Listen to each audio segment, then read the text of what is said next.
الاخوان بزاف الناس ما عارفينش هذا شنو هو. هذا واحد القنبله ديال الالعاب، يعني الاخوان ديالنا يعني صراحه هذه قنبله ديال الالعاب.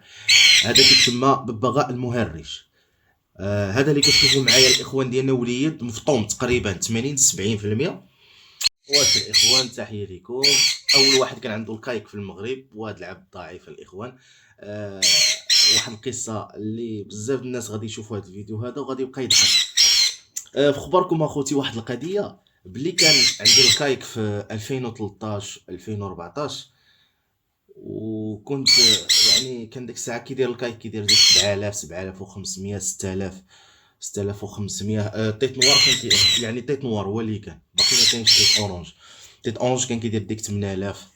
الاخوان ديالنا بلي كنت مثلا كنعرضوا للبيع ولا هادي وكيسمعوا ديك الثمن، اش كيقول لك؟ كيقول لك وليزانس ولا الفيشر مثلا، وكيقول لك هذاك عام بحال ليزانس ولا الفيشر، يعني غالي داك الثمن. كيحسب بنادم بحال يغتصب عليه، بحال هو ما عارف ما فاهمش.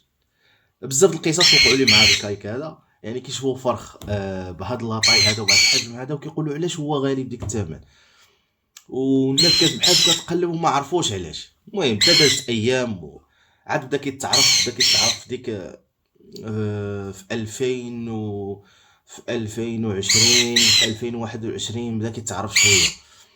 وكان واحد الاخ كان خداه من عندي واحد الكايك تيت اورانج، باقي كنتفكرها لحد الان، وناض لينا الصداع، ناض ليا الصداع معاه صراحه. لان الكايك فيه واحد القضيه، ان المنقار ديالو الذكر المنقار ديال الذكر كيكون اكبر من الانثى، يعني هذا الفوقاني كيكون ديما هو ما عندك هذه في الكايك. يعني الكايك كامل فيه هذه القضيه اللي كيولي بالغ مثلا كيوصل 3 سنين. كيبدا المهم كيبدا من عامين ونص 3 سنين داك المنقار الفوقاني كيكبر. وقال لي لا فيه الديفو ما يمكنش. عيت ما نشرح له، كنقول له فلان راه هذا والو فيه الديفو، ولكن دازت سنين عاد ولاو كيعرفوا هذه القضيه هذه. هادشي طبيعي الاخوان، راه ماشي زعما كنحتقر بنادم ولا هادي لا. هادشي كنعاود لكم بعض القصص اللي كانت مضحكه.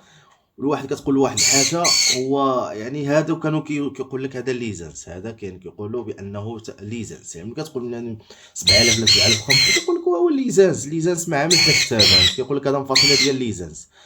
الاخوان بزاف الناس ما عارفينش هذا شنو هو. هذا واحد القنبله ديال الالعاب، يعني الاخوان ديالنا يعني صراحه هذه قنبله ديال الالعاب. هذا كيتسمى ببغاء المهرج. هذا اللي كتشوفوا معايا الاخوان ديالنا وليد مفطوم تقريبا 80 70%.